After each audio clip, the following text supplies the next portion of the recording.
Good morning student.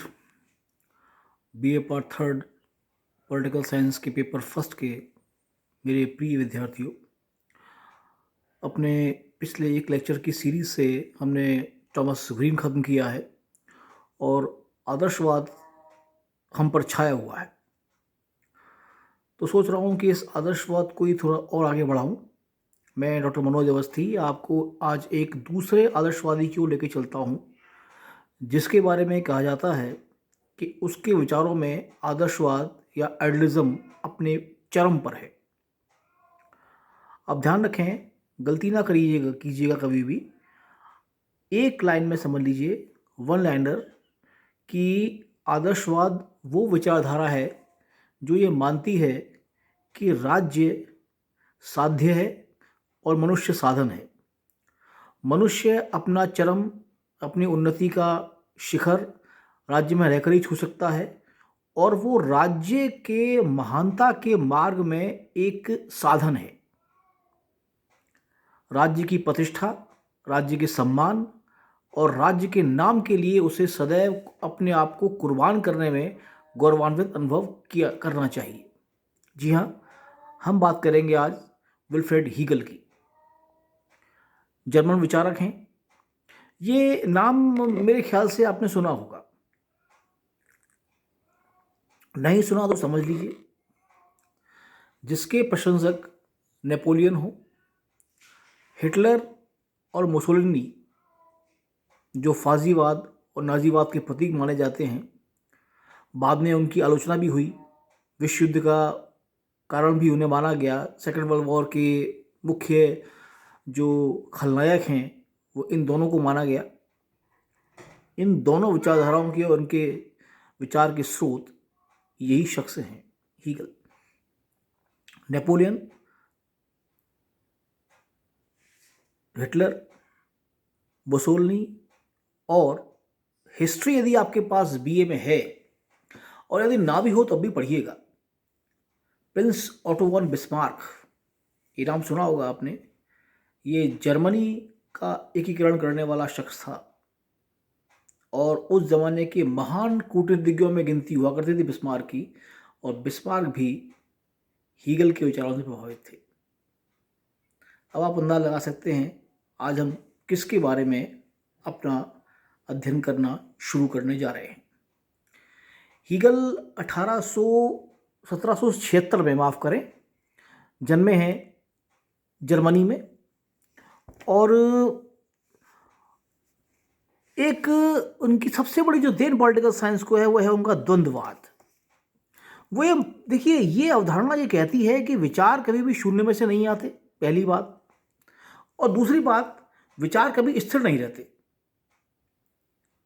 द्वंद्व, ये dialectical जिसको आप कहते हैं, ये एक श्रृंखला है। इसी चैप्टर को जब मैं आगे बढ़ाऊंगा तो आपको गहराई से समझा पाऊंगा। पूरा पॉइंट है इसके ऊपर, एक पूरा बिंदु है, पूरा एक व्याख्यान होगा मेरा इसके ऊपर। वाद, प्रतिवाद और संवाद, ये चीज़ साबित करती है। हीगल ने अपने विचारों में इस बात पर पूरा जोर दिया है कि कोई भी अवधारणा स्थिर नहीं होती, समय के साथ बदलती है, और जो बदली हुई स्थिति सामने आती है वो भी आने वाले समय में बदल जाती है, क्योंकि हालात, परिस्थितियां, मनुष्य के विचार, अवधारणाएं बदलती रहती हैं। और ये उनका एक ऐसा विचार है जिससे कोई भी असहमत नहीं हो सकता। जैसे आपने कभी पढ़ा होगा, एक वाक्य है कि इस जीवन में केवल परिवर्तन ही स्थिर है, चेंज ही होगा, बदलाव ही होगा। और हीगल इस बात को बड़ी मजबूती से अपने विचारों में पेश करते हैं। थोड़ा सा इसका पहले मैं आपको ब्रीफ समझा दूं उनके लाइफ स्केच के बारे में, फिर अपनी बात पर आता हूं। देखिए, जन्म जर्मनी में एक शहर है स्टुटगार्ट, वहाँ हुआ है 1770 में। पिता एक सरकारी पदाधिकारी हैं और बेटे को चाहते हैं कि वो धर्मशास्त्र पढ़े, इसका ज्ञान हासिल करे। लेकिन बेटा ऐसा नहीं है, वो तर्क पढ़ना चाहता है। हिस्ट्री पढ़ी है, Roman literature, Roman history and Greek philosophy. इनका जब स्वाद हीगल को लगा है तो वो किसी और ही रंग में रंगने शुरू हो गए। 1793 में उन्होंने अपनी एजुकेशन पूरी की है और उसके बाद बजाय एक पादरी बनने के उन्होंने शिक्षक बनने का फैसला किया। पिता ने बड़ी आलोचना के साथ उनके इस फैसले को माना और हीगल एक शिक्षक, एक टीचर बनते हैं और 1801 में अपना पीएचडी का थीसिस लिखते हैं नक्षत्रों की कक्षाओं के ऊपर। जो आसमान के ग्रह हैं इनके ऊपर उन्होंने एक थीसिस लिखी थी और सबमिट की थी। इसके बाद जीवन आगे चला और विश्वविद्यालय में, येना विश्वविद्यालय में, जर्मनी का एक 12वां विश्वविद्यालय उस में हुआ करता था। उस ज़माने में प्रोफेसर के पद पर अपॉइंट होते हैं, वहाँ लंबे समय तक पढ़ते हैं, पढ़ाते हैं। कभी कभी दूसरे विश्वविद्यालय में जाया करते हैं, बातचीत रखते हैं। लेकिन हीगल का जो फिलोसॉफिकल प्रेजेंटेशन है, तथ्यों की व्याख्या और उनके पीछे छिपे हुए सत्य को प्रकट करने की जो क्षमता है, वो अपने आप में दुर्लभ है। सोचिए, जिस व्यक्ति को ने द्वंद्वात्मक पद्धति कार्ल मार्क्स को दी हो, जो कि स्वयं अपने आप में, देखिए, उनकी आलोचना होती है, निंदा होती है, इससे हम इनकार नहीं कर सकते।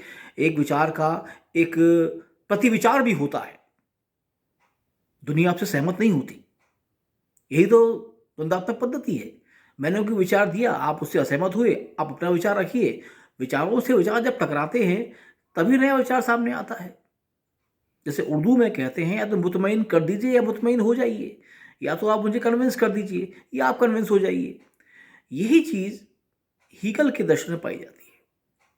इसके बाद लंबे समय तक जर्मनी के अलग विश्वविद्यालयों के अंदर आपने पढ़ाया, अलग अलग पोस्ट पर है, प्रोफेसर बने और आखिरी के अंदर आप अक्टूबर 1818 में आप बर्लिन विश्वविद्यालय में, जो कि जर्मनी की राजधानी है, वहाँ का मुख्य विश्वविद्यालय हुआ करता था, वहाँ आप एज अ प्रोफेसर की पोस्ट से में ही रिटायर तो नहीं हुए, वहीं पर 61 साल की उम्र में उनका देहावसान हुआ। दिन था 14 नवंबर।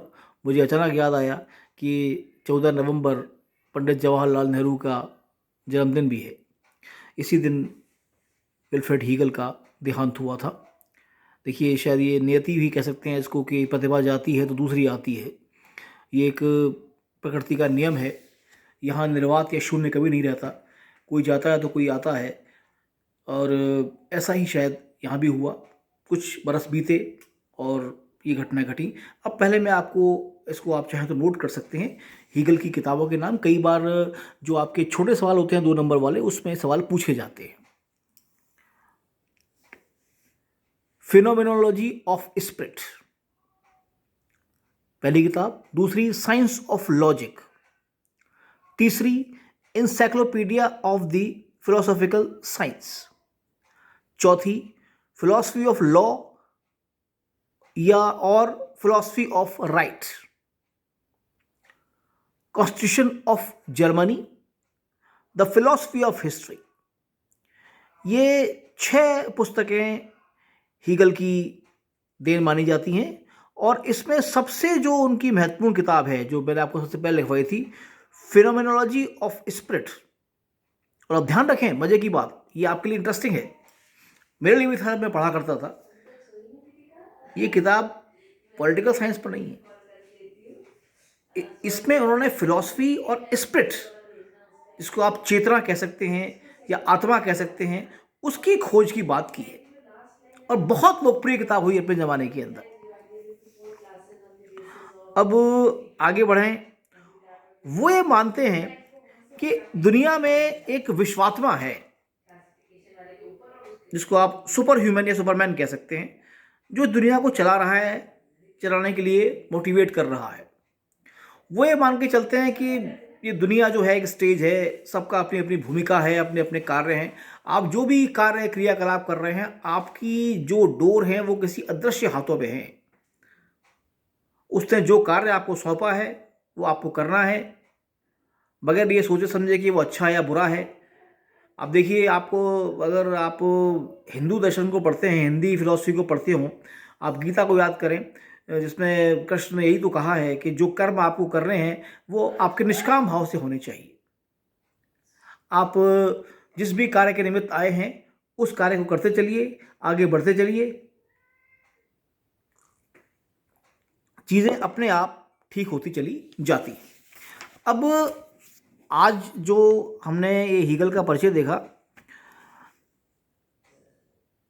उसके बाद दूसरे बिंदु पर मैं आता हूं, वो है हीगल के राजनीतिक चिंतन का दार्शनिक पक्ष, the philosophical view of Hegel's philosophy. देखिए, पहली बात जो हीगल ने एक टर्म दिया है विश्वात्मा, वेलजीस्ट, वो ये मान के चलते हैं कि पूरी कांट ने एक सिद्धांत दिया था द्वैतवाद। ये देखिए फिलॉसफी की टर्म है, लेकिन अब ये विचारक ऐसे ही हैं तो आपको कुछ जानकारी इसकी होनी चाहिए। मैं आपको समझाने का प्रयास कर रहा हूँ। कांट भी जबरन विचारक हैं। कांट ने दिया है द्वैतवाद कि दो आत्मा जगत में मौजूद हैं। हीगल का सिद्धांत जो है वो अद्वैतवाद है। वो मानते हैं कि इस जगत के मूल में जो सत्य है वो बुद्धिगम्य नहीं है, उसको आप बुद्धि से समझ नहीं सकते, उसको आप अनुभव कर सकते हैं। अब अनुभव यदि करना है तो कैसे किया जाए? ये ठीक वैसे ही है, हवा चल रही है, आप महसूस कर रहे हैं। अभी जैसे सर्दी का महीना है, अभी देखिए राजस्थान में शीतलहर चल रही है, ठंडी हवा आपको महसूस हो रही है, पर आपको दिख नहीं रही है, पर महसूस तो हो रही है ना। पर ये महसूस आप कैसे कर रहे हैं? ये हीगल का पॉइंट ऑफ व्यू है। वो ये मानते हैं कि कोई वस्तु अज्ञात है तो वो पूर्ण अज्ञात नहीं है। हीगल का तर्क यह है कि हर चीज को बुद्धि के द्वारा जाना जा सकता है, बशर्ते आप उसको जानने का प्रयास करें। जैसे वो ये मानते हैं, उनका बड़ा अच्छा एक सूत्र है, the real is rational and the rational is real. जो बुद्धिगम्य है वह वास्तविक है और जो वास्तविक है वो बुद्धिगम्य है। यानी वो भावनाओं में नहीं बहते, वो इस बात को कहते हैं कि जो लॉजिकल है, रेशनल है, उसको आप समझ सकते हैं। इतने बुद्धि और विवेक मनुष्य के पास होता है, और जो इससे परे है उसको समझने का प्रयास भी नहीं करना चाहिए, क्योंकि जो आपके बुद्धि और तर्क से परे है वो वास्तविक नहीं हो सकता। आशा यह है कि हीगल जी मानते हैं कि मनुष्य अपनी बुद्धि और चेतना से हर चीज को समझ सकता है जो कि बुद्धिगम्य है, बोधगम्य है। अब जड़ और चेतना में अंतर हीगल के अनुसार संभव नहीं है और ये तर्कसंगत नहीं है। वो हर चीज में ईश्वर की उपस्थिति को देखते हैं। धन्यवाद।